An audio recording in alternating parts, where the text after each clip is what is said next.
The Great One's Journey by the Lier Who Lies Chapter 35. Revelations PT2. Sparse clouds did little to cover the bright blue sky. The sun nestled itself high on the blanket of the heavens as its rays touched upon a grand castle below. A tanned, black-haired boy squinted his eyes with visible annoyance as the sunlight assaulted his vision. Putting a hand over his brows, he looked around the vast garden of flowers he landed on, and the imposing walls that stretched far, encircling the castle and garden within it. The boy could hear the flapping of birds and humming of the wind, the faint melody it produced as it shook the grass. Soft thuds intruded his ears. Something was closing in on him by the second. Jack. The boy named Jack turned to gaze at the person who cried out his name. Across the field, he saw the familiar shade of long auburn hair flowing in the wind. Its owner was dashing towards his way, waving at him. "Felicia!" shouted the boy as he ran over to her. When he reached her, his eyebrows shot upward. Jack looked at her, and with a voice laced in disbelief, he exclaimed, "Why, you're completely healed." The words prompted the girl to raise her arms and look at them. The sun-kissed boy gaped at her unblemished fair skin that belied the earlier live burning of said girl. Though, as Jack looked at her face, puzzlement soon replaced his expression. There, on the left side of her face, just below her eyes were 4 reddish lines marking down her cheek. Slowly, without his notice, the boy's hand moved to trace those streaks. Only for it to be grabbed by the young lady, huh? He turned his eyes to match Felicia's, whose emerald orbs seemed to be laced with steel, as she said, "We need to hurry." The noble walked briskly. The hand she was pulling was stopping her from breaking into a dash. Wait a moment. What's happening? Why are we here? Demanded the boy. Where are we in the first place? Still pulling him along, she answered, "We're in Thomas's mind, in his memories. Specifically, we're at Fald Castle, within the capital of the Empire." "How's that even possible? I used my skill to transfer myself into his past. Though, I didn't know that you would also get dragged along. Sorry about that. The soul corridor I formed with you must have been the reason why it also brought you here." He shook his head and said, "I really don't get any of it. I can't explain everything right now. I promise to tell you soon. If we don't make it in time, I will die." Her words jolted his entire body. Adjusting his gait to match hers, Jack went to walk beside her. "Let's get going, then." The two ran across the garden, with Felicia stopping in the middle to close her eyes and put a hand above her heart. When he asked why she was doing that, she answered, "It's so I can sense where I need to go." A few more minutes of running and walking around maze-like hedges found the two on a clearing crowded by an entourage of guards, who were watching over a young boy not even 2 digits of age. A light of recognition shone on Jack's eyes when he saw the younger boy's wheat-like hair, though the former felt dissonance when he looked at the latter's face. The smile the little boy wore was one of guilelessness that Jack himself never remembered wearing, much less seeing on the face he had come to know well these past few weeks. Not to mention those glistening cherry-colored eyes that served as a window to the boy's heart, which was akin to a sheet of paper freshly processed, pure and pristine. This was not the Thomas he knew.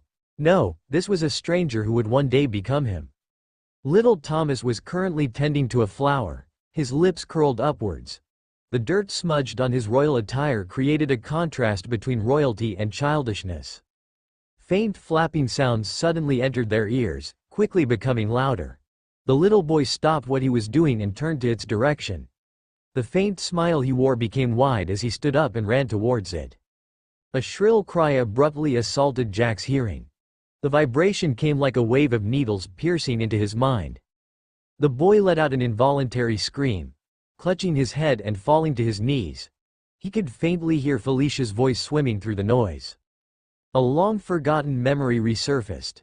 Under the deep blue, desperately thrashing around, he was tearing his throat screaming only for it to let out soft bubbly noises and let in salty water. Lungs heavy and drenched, puking out gallons of brine, an unbearable cold pierced through his entire body. And then he heard them, the squawking of seagulls all around him. Shrieks so similar to the one that he was hearing right now.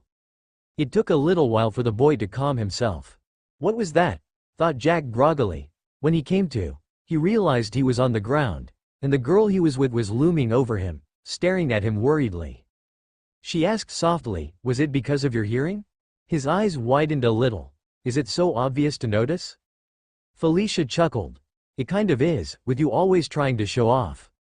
The boy could only avert his eyes. He faked a cough and asked, "What was that, anyway?" Felicia pointed towards the direction the sound came from. "Those were the griffins. The ones riding them are called griffin knights." Jack sat up. Turning his head, he saw creatures with the body of a lion and the wings and head of an eagle. Riding them were knights with the Empire's insignia, an open book with a fire burning its pages, marked on their light metal armors. He saw young Thomas run over to the griffin knight that landed frontmost of the group. Just as the knight set foot on the ground, the blond boy jumped forwards and hugged him. "Who's that?" "That's the captain of the griffin knights, Gideon." "Brother!" A shout came from behind the both of them.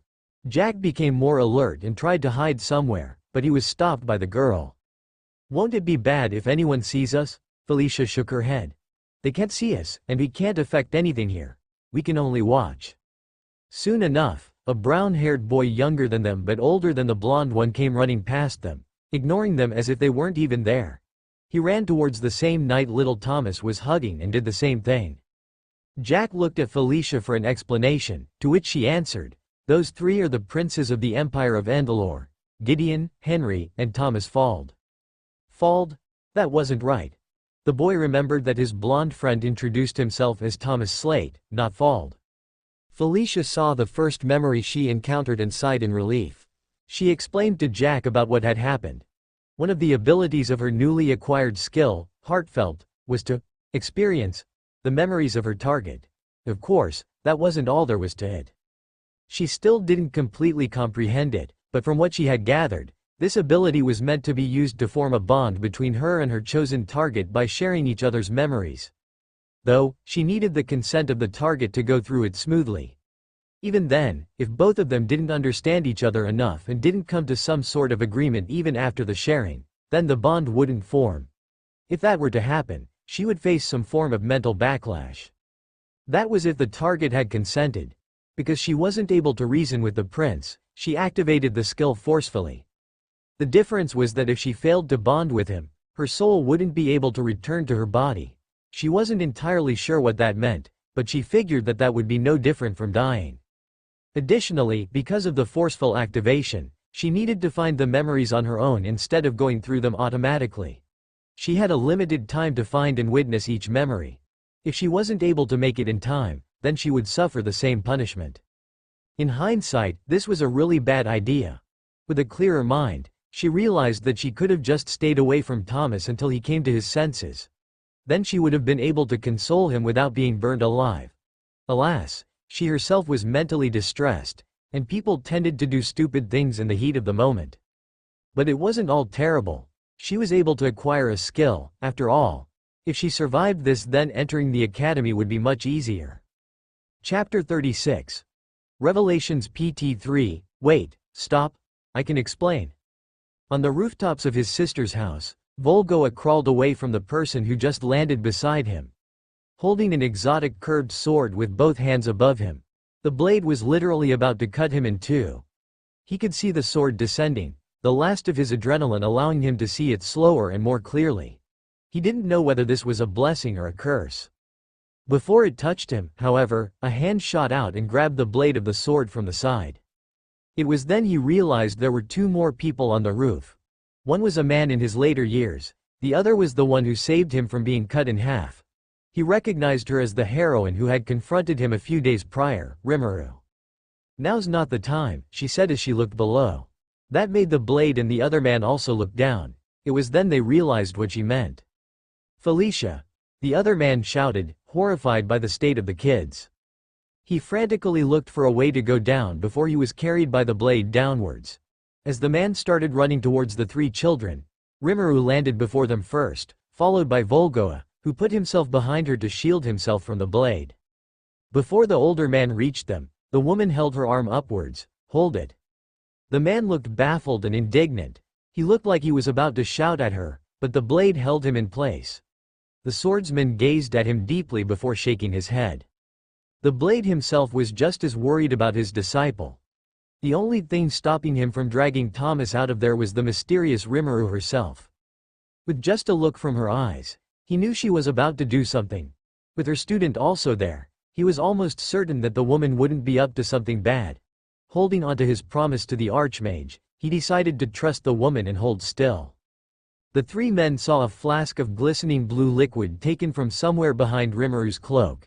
It was then opened and poured on the injured two of the three kids before the last of it was sprinkled onto Volgoa. Volgoa immediately felt invigorated. The soreness of his body disappeared, replaced by a calming warmth. "What is this? A healing potion?" The three gasped at the sight. The arm of the girl that they saw singed black started to regain its original color. The blade's eyes widened in barely concealed shock as he saw the holes on his disciples' feet disappear. Soon, all their injuries were nowhere to be seen. A simple healing potion? Volgoa very much doubted it. It looked like the other two didn't believe her either. Its effects far surpassed any other potion in the market. In fact, he'd never even seen a potion with such potent effect. Everybody knew that the most effective way to use a potion was by drinking it. Its effects didn't come instantaneously like this one did. It first had to be circulated in the body for there to be any effect. Hence, pouring one on an open wound would just waste most of it. This potion, however, denied all knowledge of alchemy. "What happened here?" asked the older man, getting back to the situation at hand. The blade answered, "A fight, most certainly." The brunette took a long, deep sigh and said, "I was too careless." A sharp bang sounded behind them, making them turn around. They saw a woman holding a warhammer in one hand and a paper bag in the other. Her glaring eyes sharply scanned the area before stopping at the black-clothed man. "What the pack did you do this time, Voltaire? Damn it." After Volgoa's explanation about all that happened with much of the twins' hyperbolic confirmations, the blade allowed him to keep his head attached to his neck. Everyone was currently sitting inside the black-clad man's sister's room, looking over at the trio sleeping on her bed. Victoria had just put the twins in their own room earlier. The blade voiced out, "It doesn't make sense. How did the girl get burnt?" "Fevers did not literally burn people. Even though my brother is a scoundrel, my kids wouldn't lie to me about this," defended Vic. He shook his head. "I'm not saying I don't believe them. What I don't get is how they ended up getting knocked out cold." The adults, sans Rimuru, had tried to wake the three kids earlier to no avail. The blade eyed the brunette, who was suspiciously too calm in this situation. "You seem relaxed." Nodding, she said, "There's no use panicking. Being relaxed and staying calm are two different things." Rimuru sighed. "My son had no hand in this. His training currently mainly consists of melee combat. If you're looking for suspicious behavior, pay attention to the one who's said the least words since the explanation." All eyes slowly shifted to the nobleman in the room. With narrowed eyes and a low voice, Roderick mouthed, "My daughter has nothing to do with them falling unconscious. She's as much of a victim as they are." "Not sure if that's really the case. Are you calling me a liar?" Shaking her head, she explained, "No, I just know that you're not telling us everything." Before he could retort, Rimuru added, "I'm guessing since you know how keen the blade's senses are, you didn't want to risk talking about your daughter's burnt arm." A brief loss of his composure was all the blade needed to suspect him. The swordsman's brows furrowed as Roderick hastily questioned, "What do you mean?" If a parent were to see burn marks appear on their child, not to mention none of their friends have it, the parent would immediately question what caused it. No. At this, Roderick shut his mouth tightly. "If you really had no clue about this, then you would have demanded to know how she got burnt. Yet, instead you avoided it because you know you couldn't fool him." The brunette pointed at the red-headed swordsman. "What aren't you telling us, Roderick?" he asked. Roderick refused to open his mouth. "If I may interject, my lords," Victoria respectfully said to the blade and the nobleman, "would it not be easier to help these children if we share any clue we have?" Roderick faltered for a moment before shaking his head resolutely. More and more mysteries just kept adding up, and he thought his return to Rabiani would have lessened his stress. The red head traced the scar on his nose. "Well, if you refuse to say anything, then you really won't like the reason why they're unconscious." "Wait, you knew all along? Why didn't you say anything?" To that, Rimuru shrugged and answered, "I was waiting for Roderick to say his piece so I can lead on from there. But since he didn't, I might as well just tell you. Everyone in the room stared intently. So, what is it? The three of them are forming a soul corridor. After a few seconds of silence, Volgoa voiced all their thoughts. What's that? A type of soul magic. The strongest kind. An audible gulp sounded from the nobleman. It was common knowledge that soul magic was a specialty of the demon race. The methods of its practice and the nature of its practitioners were what made it an illegal branch of study everywhere. If word got out, these kids would be persecuted, prosecuted, and executed. Even worse, they might be tortured for intel about demons. That was how dire this news was. How do you know that? The suspicion was clear in the nobleman's voice. You can say I am very familiar with manipulating souls, Rimuru answered as if it were something so trivial. With an ashen face, Roderick threatened, you've just revealed your true nature in front of the greatest demon slayer in our time, demon. The blade of the Great Nine. With his trusty sword Orpablitz, he had single-handedly killed more demons than any other of the Great Nine. Demons were known for being extremely hard to kill. Slay their physical bodies, and they might just wake up in another. The blade's sword closed off that option. As a soul-eating blade, it was able to cut down a demon through its very soul and devour it to strengthen itself and its wielder. Roderick fully expected the demon to be cut down by now, but to his surprise the demon slayer remained seated. What is the meaning of this? He looked around to see nobody trying to act against the blue-haired demon. Interrupting his stupor, Rimuru calmly said, did you know that empathy is a precursor to soul-related techniques? Roderick's face only told confusion and apprehension. Empathy, she emphasized, is the ability to sense the emotions of others. Slowly, a look of understanding dawned on him. Though all demons have it inherently, it is by no means exclusively theirs. So, you're saying that my daughter has that ability? No, she shook her head. If it were only that, then I wouldn't have revealed myself to you. Rimuru continued, however, from this ability, demons have developed a powerful technique. One which allows them to devour negative emotions and turn them into power. It is a technique only usable for those with demonic origin. Never before have I heard of such a convoluted lie. My daughter was born in my manner from my very much human wife. Not to mention me, who was descended from my ancestors of the Viengri household, who were all human. Ignoring his outburst, the brunette turned towards the blade and asked, do most people not know what half-demons are? The blade shook his head and said, it is somewhat of an open secret around here. Why are you folding into her lies? You should. She's not lying, answered the swordsman. Seeing that words were getting them nowhere, the blade decided to do something he hadn't done for years, unfurl his wing. A flap of his bat-like single wing was enough to silence the nobleman. Yes, a singular wing. It was the symbol of the half-demons, those who were born half-man, half-demon. It was unknown why all half-demons shared this trait, other than the obvious fact that they were both genetic and spiritual hybrids, that is. A flap from the side was heard. He saw Volgoa also opening his demon wing. It was no exaggeration to say that Roderick was way beyond shocked speechless. Just how often did people learn knowledge that flipped their world upside down? I hate to break it to you, Roderick. Your daughter, and likely your wife, are half-demons. The redhead patted the disturbed man's shoulder consolingly. As the blade pulled the man into a conversation regarding half-demons, with Volgoa and Victoria chiming in, another conversation was happening inside Rimuru's head. I'm sorry, master, but there was no other way. Rimuru stayed silent. If you find it appropriate to punish me, please do so, but regardless, if I had to do it again, I wouldn't hesitate to. Rimuru sighed. I don't blame you, Seal. You've always had my safety first and foremost in mind. There's nothing you need to apologize for. Rimuru walked next to the bed and gazed at the three kids, before his eyes stopped on the girl. Seal had informed him that one of the reasons this girl, Felicia Viengri, gained a skill was due to him. His presence was the last requirement for her to gain the unique skill, Heartfelt. It was, by nature, the opposite of his unique skill, Heartless.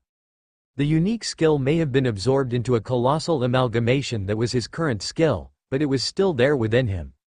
Whilst his skill allowed him to take the lives of those who gave up theirs into his hand, hers allowed her to protect the lives of those who gave their trust and were cherished by her. Truly, an enviable skill. If in the past he could have chosen between the two, he wouldn't even have considered choosing Heartless. Alas, the voice of the world deemed him a merciless monster, and he couldn't really deny it. He couldn't see them as anything more than food, after all. Veering off his tangent, Rimuru then focused his gaze on his son. Jack wasn't supposed to be the one connected to the soul corridor. Heartfelt's real target was Rimuru himself. After transcending space and time, both Rimuru and Seal noticed that the soul corridor he had with Veldora had persisted, allowing him to communicate with his brother from another period of time. This, of course, brought much curiosity to them. Rimuru had let Seal examine and tamper with the corridor, but due to the earlier incident regarding a certain gunslinging condo, his partner was very hesitant in handling their bond so carelessly. In the end, not much was learned from the examination. Rimuru and Seal decided to shelve the experiment for another time. It was not until Veldora forcibly cut off their soul corridor that the examination was brought up again. Veldora foolhardily ripped their corridor, causing great damage to both brothers. Of course, he didn't do it due to malicious intent. He just wanted to show Ramirez he was ready to commit to their marriage by showing her that he wasn't overly reliant on Rimuru. The damage it caused was so bad it was nothing short of a miracle that the both of them made it through with their souls intact. Seal was so furious at the time that she lost some control over herself, causing the multiverse to disrupt. Had it not been for her master's multiple attempts to stop her, Veldora's soul wouldn't have lived to see another day, much less the multiverse.